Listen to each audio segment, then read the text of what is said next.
Hey everybody, it's your girl Marcy Thomas of BGC Book Club and Brown Girl Collective. I am super excited to be with you again to share a wonderful story that I had an opportunity to read recently. And I'm really excited about this conversation with Lola Jaye, who's actually joining us from across the pond. So that's super exciting. So as you're coming on in the room, if you don't mind, drop in the comments where you're joining us from. I am currently living on the outside of Atlanta, Georgia, originally from Cleveland, Ohio. I don't know if I've ever said that before, but I'm originally an Ohio girl, currently living outside of Atlanta. So I'm super excited to be here with you and share another great book written by an awesome Black woman writer. By means of introduction, let me tell you a little bit about Lola. She is an author, registered psychotherapist, and speaker who has penned 6 novels and a self-help book. She was born and raised in London, England, and has lived in Nigeria and the United States. And I found out she actually lived in Atlanta before, so that's pretty exciting. She has written for CNN, HuffPost, Essence, and the BBC, and also speaks on issues of mental health and racism. She has also appeared on national television, most recently discussing COVID-19 and mental well-being. The Attic Child is her first epic historical novel. And without any further delay, welcome to the room, Lola Jaye. Hey, Lola. Hi. Hi. So excited to have a chance to talk to you today. So I'm really, when I reached out and you said you were willing to come and talk to us, I thought, oh, that's just perfect because this is such a spectacular book. And I know for those who haven't had a chance to read it yet, they will be super excited just to learn more. Thank you. Thank you for having me. Absolutely. So, of course, you're a psychotherapist, so you have a full-time, day job as well as being a writer. What was it that inspired you to actually write The Attic Child? Okay, well, I actually do part-time now because that would be too much. And part of my ethos is, especially with Black women, is that we have to rest and not do everything. So I have to point that out. That's good. So the inspiration for The Attic Child came simply from a photograph. I just got back from Atlanta and I was a bit all over the place, didn't know what I was doing. And my friend said, oh, come over to the National Portrait Gallery, which is a huge gallery in London. And they were doing this little exhibition on Black people in Victorian England. Now, I've written smaller novels that have been set, in the past, because contrary to popular belief, Black British people didn't come here with the Empire Windrush, which came from Jamaica in the 1950s. And we all know the narrative about, any Black people in Victoria, England must have been runaway slaves or something. So I was really interested in going along to this exhibition and I was just blown away. There were photographs of people that looked like me in Victorian attire. It was beautiful. So of course I was impressed, but then I saw this photograph of this little boy. And, they say that when you look at a painting, the eyes follow you around the room. This was so much more than that. When I saw him, I just saw this sadness in his eyes. He was dressed in this very Western Victorian attire. And I'm thinking, this is a little boy, an African boy. What is he doing here? This doesn't make any sense. And his body was kind of contorted in a way to pose for these photographs. There was some horrendous photographs of him with this older white male. And I just thought, what's he doing with him? Where's his parents? So in that moment, I knew I was going to write about this little boy. I was just transfixed by his gaze. So I went home, did a bit of research, and then I found out that he had died at the age of 12. So there was no story here. Right. So what I then decided to do was I'm going to reimagine his story. And so the question then became, what would have happened if this little boy would have been allowed to live? And his name was Ndugu Mahali. Okay, wow, that's great. And those are some of the things as I was doing my research, I saw that and I'm like, wow, just to think, because we go into these museums and we see things, as I mentioned to you before we started. I was recently at the National Museum of African American History in DC, and it's like you see these photos or you see these mementos and things like that, and you're like, where did this stuff come from? And you can't even really begin to imagine what the lives were like for the people who went through that. The other thing that was interesting in the story is that the actual story in your book starts in in 1900s, the early 1900s, which is another thing because oftentimes we think of, the period of enslavement or, all of the Middle Passage and all those things to America was happening much earlier. Yeah. By the time your story kicks off, actually slavery in the United States is over. Well, yes. as much as it's over. So that I found that interesting as well. Yeah, and the original child, it was actually in the 1800s, in the mid 1850, 60. So, but yeah, and I don't know, I've kind of put it upon myself. I mean, nobody asked me to, but I put it upon myself to show Black people during this period, but not in the way you expect. Mm-hmm. So in my story, I'm not going to give any spoilers away for those who haven't read it, for sure. But here is a young Black boy in Victorian times who goes to, one of the best schools in England and wears so-called, lovely clothes, great clothes. And I say so-called because there's always this narrative that because it's Western clothing, it's better than the African clothing that he was used to. No, it doesn't mean that at all. But it goes against the narrative, the popular narrative. There were no educated Black people in England during that time. And there was. We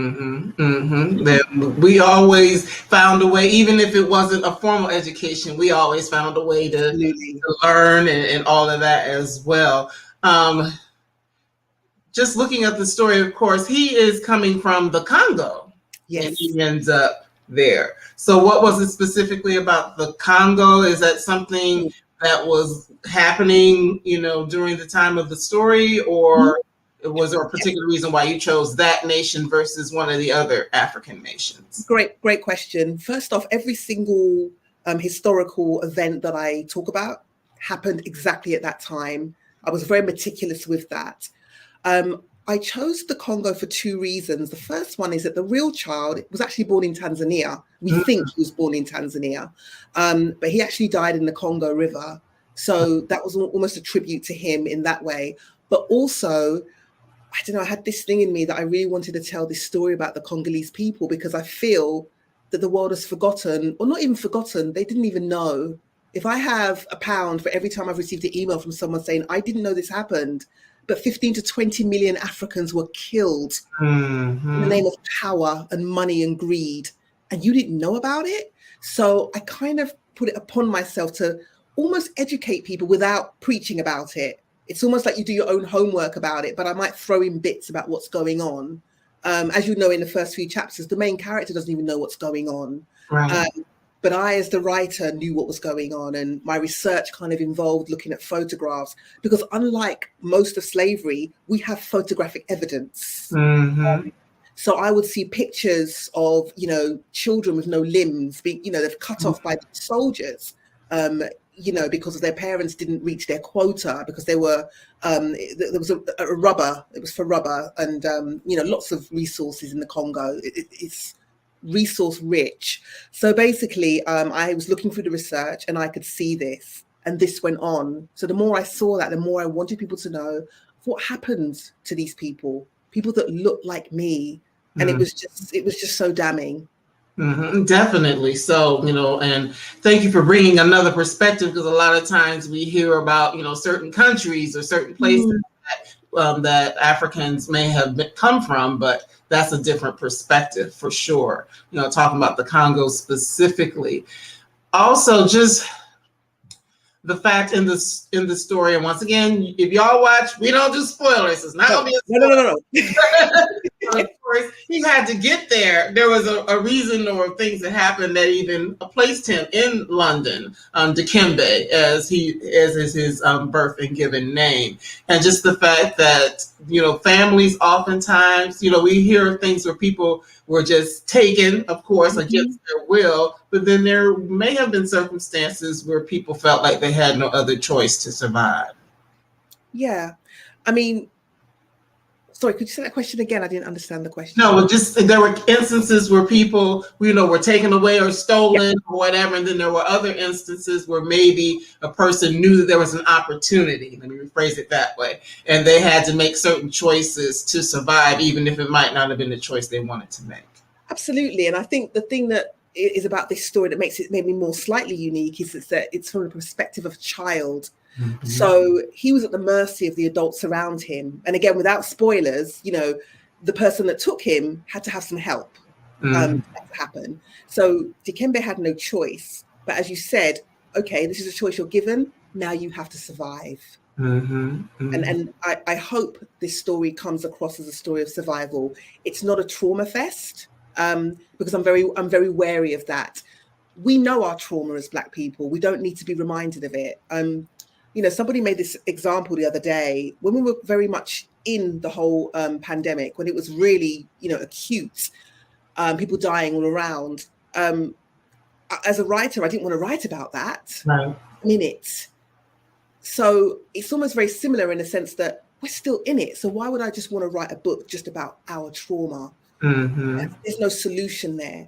So I'm really glad that the feedback I have is that it's hopeful, because unfortunately life isn't all going to be happy and just smiling. Right. It's going to be like this, isn't it? Mm-hmm. But I hope the book does show that it's like this, but it leaves you feeling hopeful at the end of it, and that was really important to me, really, with this. Right. And I'm so glad you brought that up, because that was one of the things I was going to mention to you. Oh. That in reading the story, I love the fact that even though we know there were some horrific things going on, it was definitely not written in a way that, that the trauma was centered. Like people say trauma porn. It's not trauma porn. Even though there are things that are happening that, of course, aren't good things that are happening. But it's not written in a way that highlights that. It does highlight the hope. It does highlight with it being told from the perspective of Dikembe, because I'm going to call him by the name he was given. That's it. Thank you.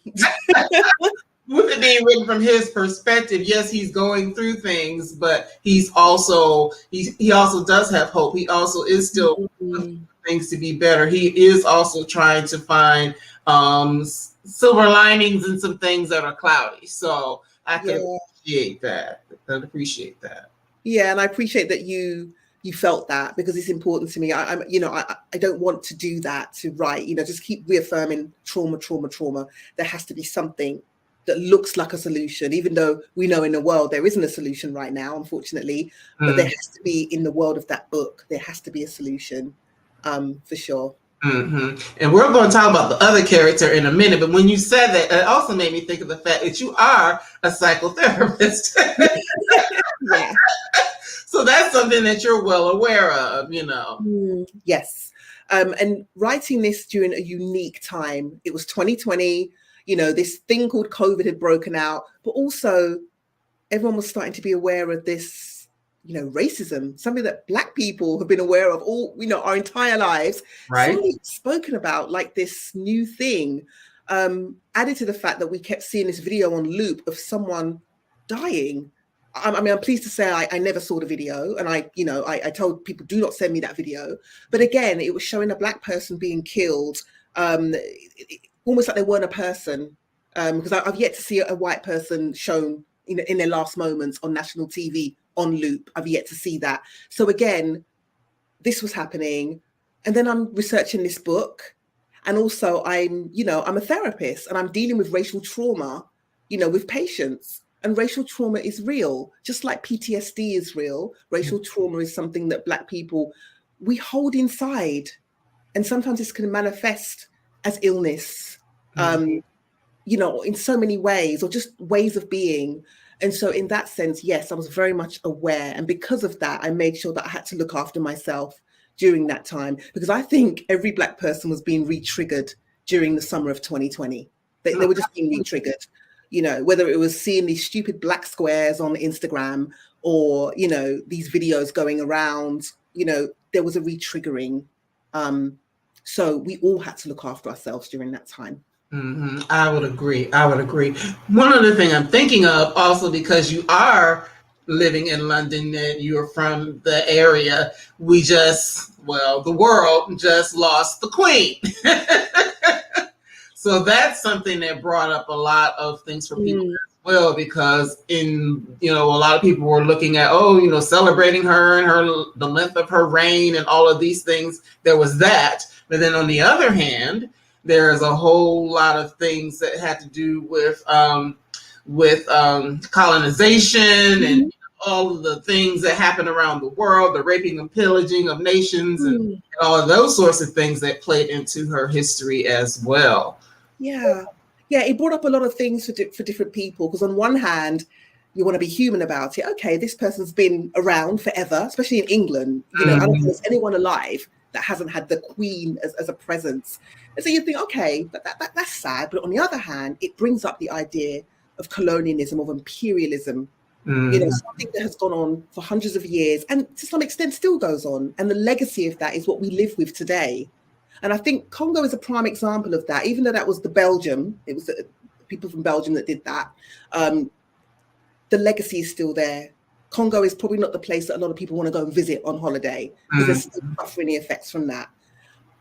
All over the world, Black people are suffering the effects of imperialism. So yeah, it did bring up a lot of things, and a lot of people were very divided by their reactions to it. But I guess if I'm talking about myself only, I was just thinking, okay, she's always been there. That's sad. But on the other hand, But then I acknowledge that. But then I have to look within myself. What am I doing to make sure that I'm okay? Because that legacy is there. It's going to go on. But I always bring it back to myself. And I think sometimes we need to bring it back to ourselves, because if we don't, there's a feeling of powerlessness. This has gone on for hundreds of years. It's still going on to some extent.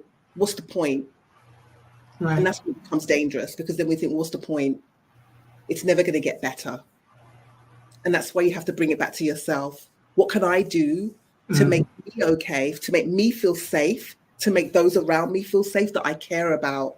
What can I do? What can I do to help my community? It doesn't have to be that deep. Right. As long as it's something where you feel empowered, that's what's important. Because I think legacies of imperialism and structural racism, which is now, it's designed to make us feel disempowered. I would agree wholeheartedly with that. Yeah, that part we can go on for a while. I don't know if you can see this lady behind me, this painting. That's the Queen. She has a crown on. Okay. The Black Queen. Awesome, beautiful. It's a beautiful painting. Yeah. Thank you. Actually, it's one of mine, but another story. Oh, excellent. But yes, in the book, it's, of course, we learn about Dikembe and everything that's going on with him. And as we already talked about, there are a lot of things that happen, but ultimately there's hope in his story. He is a survivor, and I'll just leave it at that. But we also have the story of, is it Lowra? Lowra. Okay, so to make sure I said it properly. Lowra, we're looking at the parallels in their lives and, and things like that, and how she comes to find out about him and all of those things. I found her story interesting as well, because she went through some traumatic situations. Absolutely. And I guess that's the therapist in me comes out then, doesn't it? Because I love talking about mental health, as macabre as that sounds, because I think mental health can be a buzzword, just like racism was a buzzword in 2020. I feel that mental health couldn't be. And so online, it's a very much sanitized version of it. Be kind to yourself, self-care. But I wanted to get into the grips of it, because it's not sanitized. It's heartbreaking. It's deep. It's trauma. And so with Lowra's character, I wanted to bring that to the forefront, but still show the reader that even though she is going through trauma, or has been through trauma, I should say, she still is in a place of privilege when it comes to Dikembe. For those that are not familiar, Lowra is white, Dikembe is Black, obviously. And she still has a level of privilege. And I kind of sprinkled it in there a little bit, just little clues. For example, she has coping mechanisms to deal with, her anxiety and how she feels, because she has a therapist that's paid for by the state. And in England, and I'm sure it's the same in America to some extent, if you're Black, you're less likely to be offered a talking therapy. Well, we have a health service. I know America don't have a national health service. So Black people are offered less talking therapy. They're more likely to be drugged, especially if you're a man. So in that sense, we show that Lowra's getting all this help. But even if Dikembe was alive in this century, he wouldn't have got that help. So I just kind of sprinkle that in there. And, little microaggressions that she's witnessed to with Monty, another character. And, just by someone putting a change on the table instead of putting it in his hand, she doesn't understand microaggression. So I wanted the reader to have sympathy with her, but to also show that there is a level of privilege.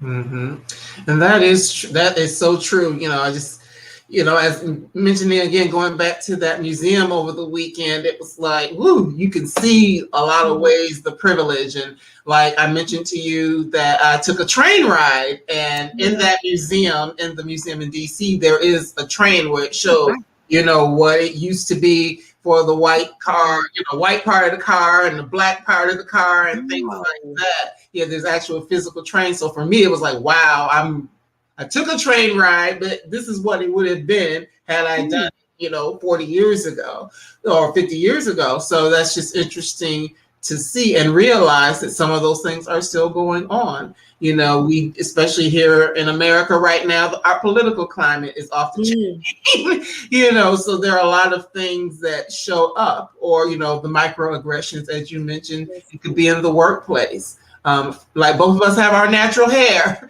Yeah. I was talking to a friend of mine about that the other day. Here in certain states, it's okay to have natural hair and, nobody's going to say anything. At other places, it may be an issue. So, there are always things that we're dealing with, and, there is a privilege that others have that sometimes they are blind to until it kind of smacks them in the face. Absolutely. And it's interesting you mentioned the hair. I can't imagine I'm saying this. I can't believe I'm saying this. But even just 2 weeks ago, a report came out, government report. It might not have been government, but it was a report nevertheless.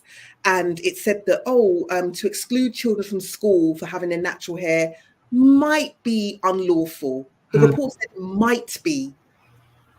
Whew, wow. Yeah. There's a question, and this is 2022.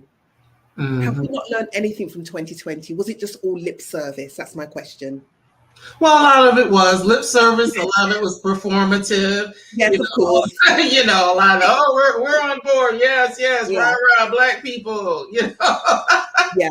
But then once everything kind of died down and people started getting back to some semblance of normalcy, then that doesn't stand anymore.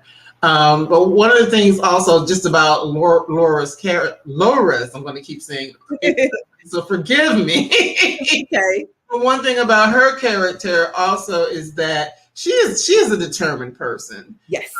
Just as we see in Dikembe, because once she gets a hold of some information, she finds a way to kind of fight through her own stuff to know more and to dig more.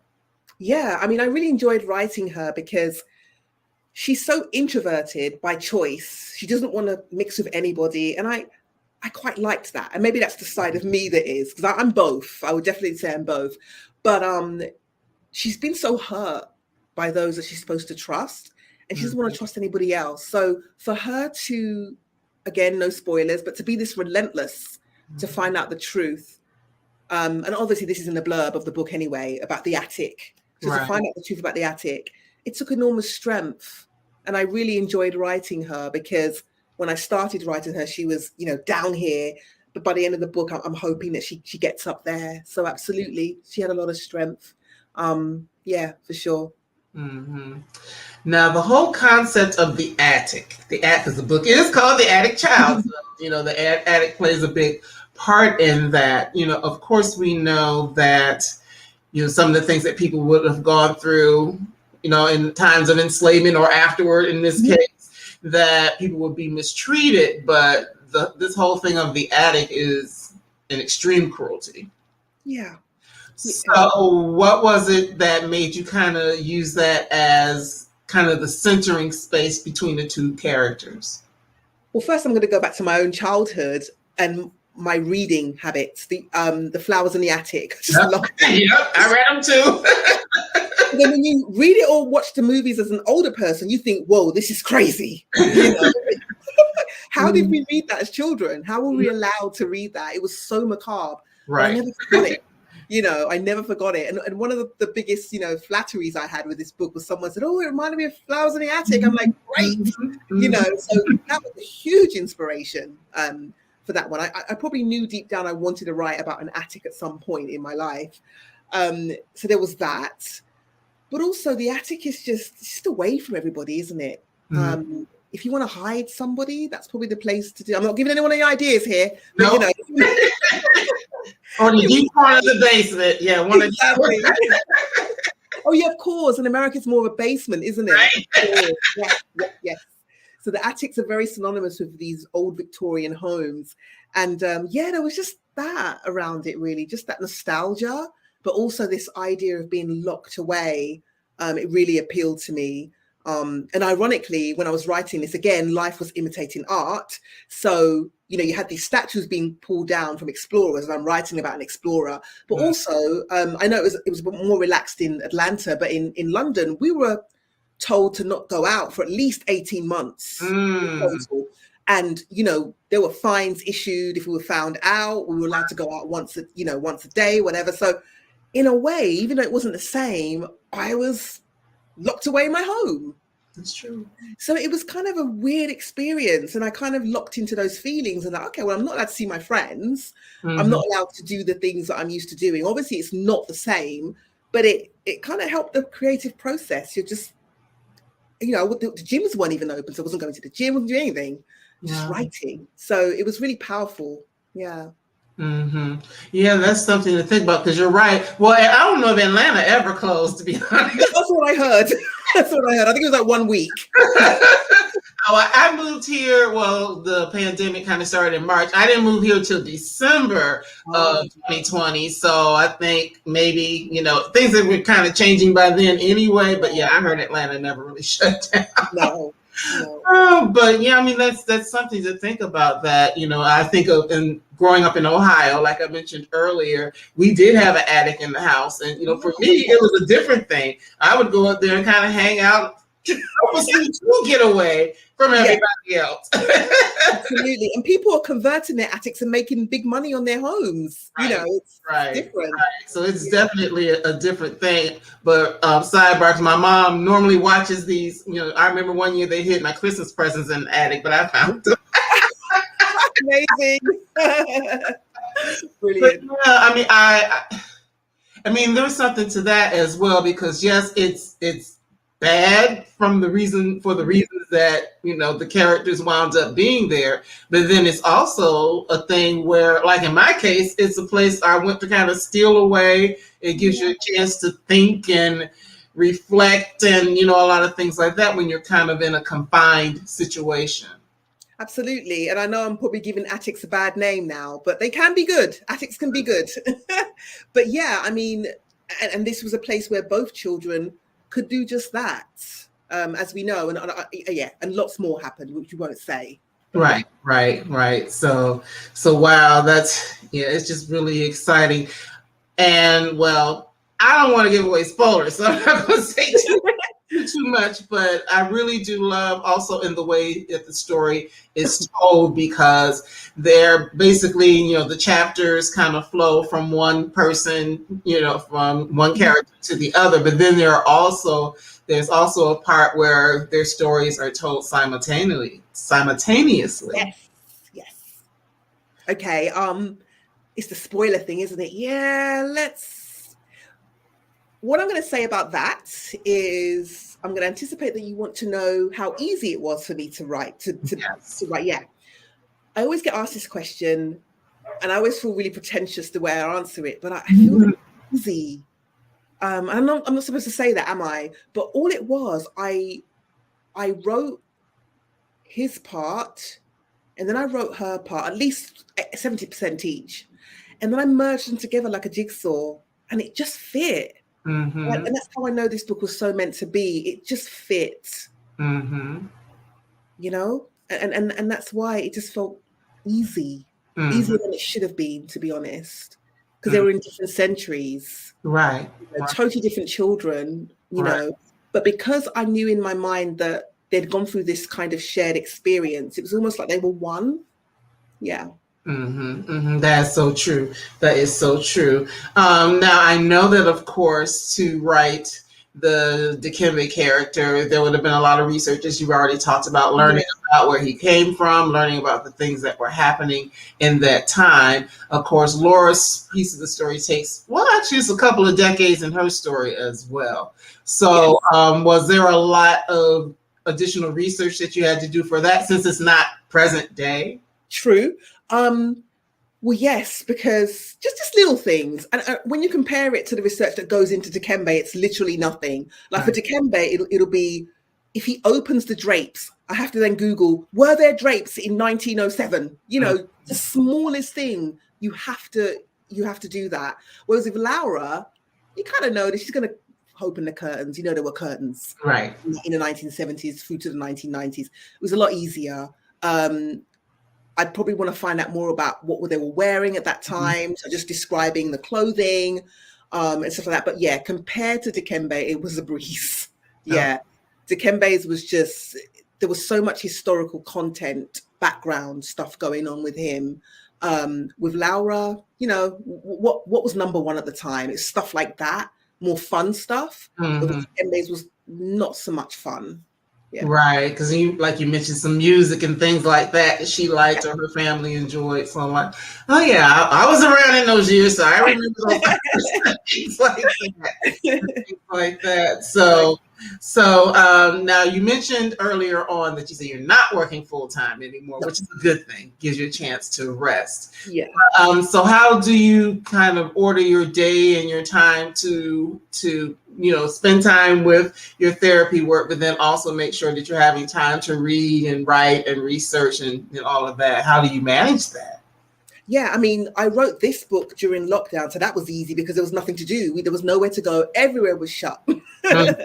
So, but now I'm writing the new one. It's more normalized. It's more normal now, the way it should be. So yeah, it's manageable. And the minute it doesn't become manageable, I have to check in with myself, because then, as we all know, sometimes you might start feeling overwhelmed and so forth. So I have to check in with myself and like, am I okay?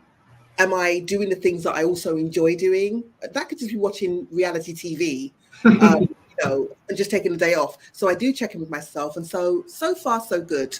The latest book is also set in, the 1860. Okay. So there's going to be some research, but not the level of this story, because there's not, things going on like that as a backdrop. Right, gotcha. Not the center of it in any way. Yeah. Right, because it does make a difference whether it's just a character that's in that time frame or that the history is kind of informing the way the story moves. And also because the Congolese people have been done so dirty with history, their stories not being told, there's no way that I wanted to get it wrong.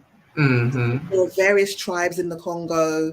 They have various languages. And I didn't want to be that person that's got it wrong.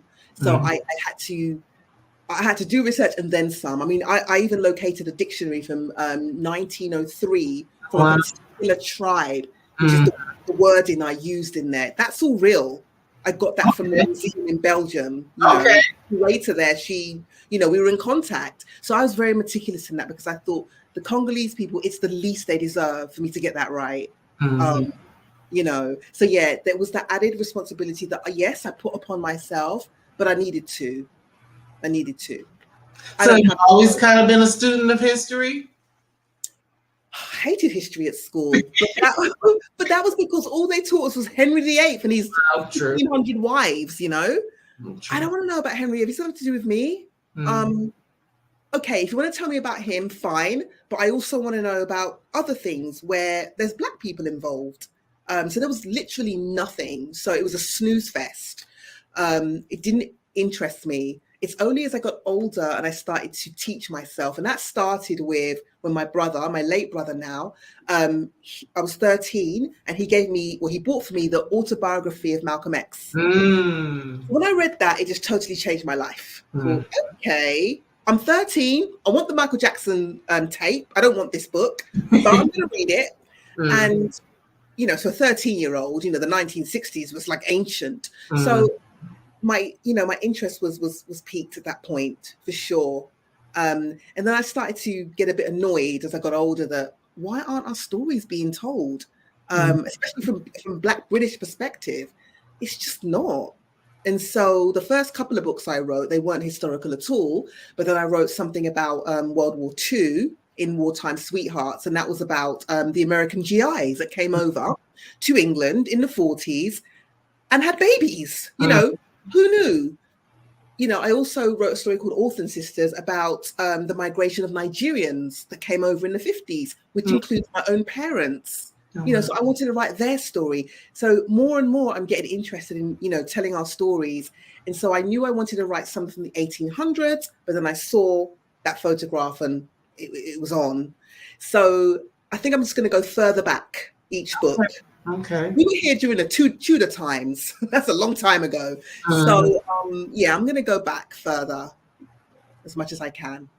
And that's so powerful, because one of the reasons why I do, you know, Brown Girl Collective itself and BGC Book Club, a lot of it is centered in making sure that our stories are told, whether it's, you know, historical things that happen, you know, events, or, you know, historical women that have done these great things and things like that. So I love the fact that you are centering a lot of your work at this point on telling those stories, because it's the stories that get lost. It's the stories, you know, it's the, you know, the recipes, it's the music, it's, you know, all these things that oftentimes were only done orally, if at all. Yeah. And so now to be able to put things on paper and for us to go and to read it and to learn and to say, now that I know that, like you said, let me go back a little further, or let me dig a little deeper. And I start my book with the quote by Chinua Achebe about the lions having a voice. Until we have a voice, our stories are always going to be told by the perspective of the hunter. You know? So any story I would have heard, you know, the scant 2% of stories about Black people in history, it's always, we were slaves. That's it. You know, and it really annoys me. So if I speak to a young person, what do you know about your ancestors? Oh, they were slaves. No.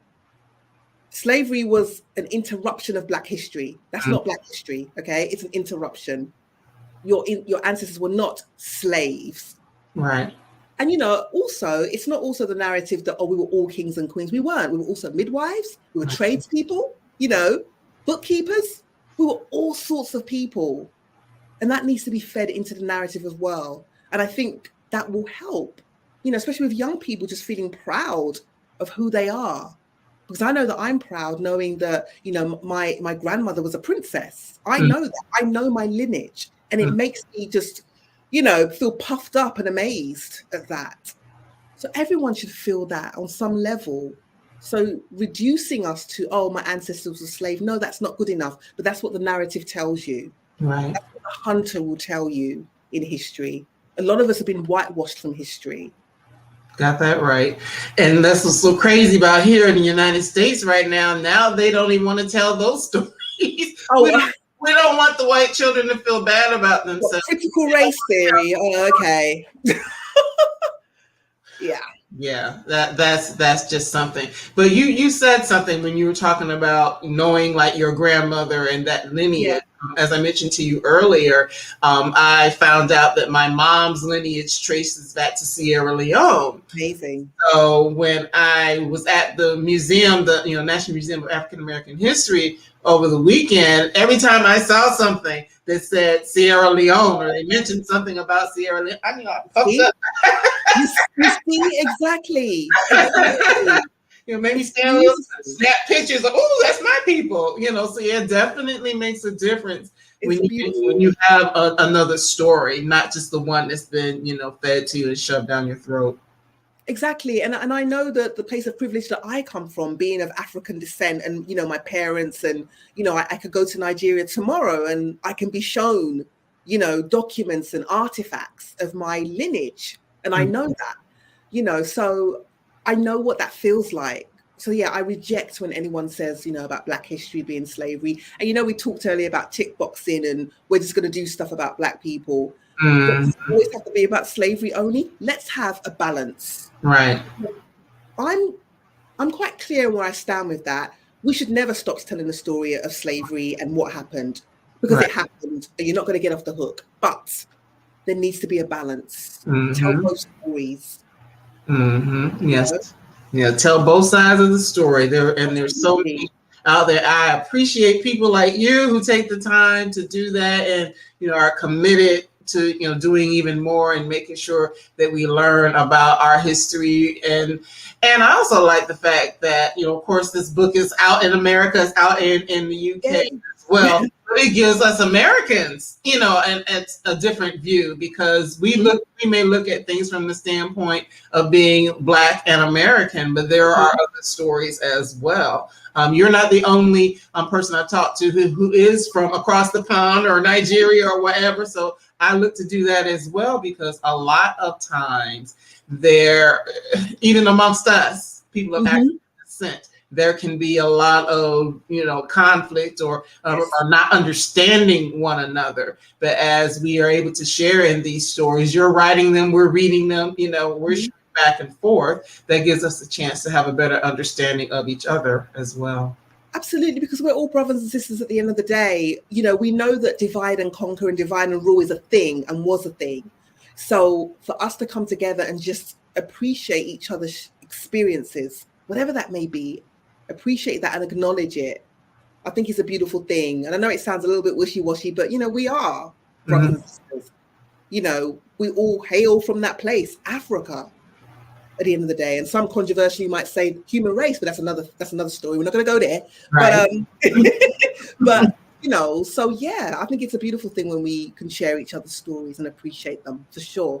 For sure. So you've already talked about you're working on something else. Now with this book, it's only been out for a few weeks now. So are you anything particular you're doing on tour with it? Will you be coming to the US, or is everything kind of all over there across the pond?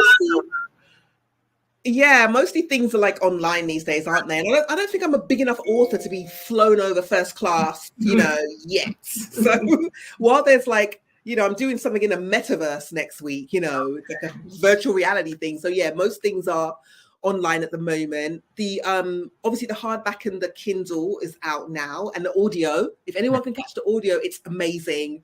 The voice is Lucian Masamati from Game of Thrones, does the audio of Dikembe, and his voice is superb. But the paperback won't be out until next fall. Right.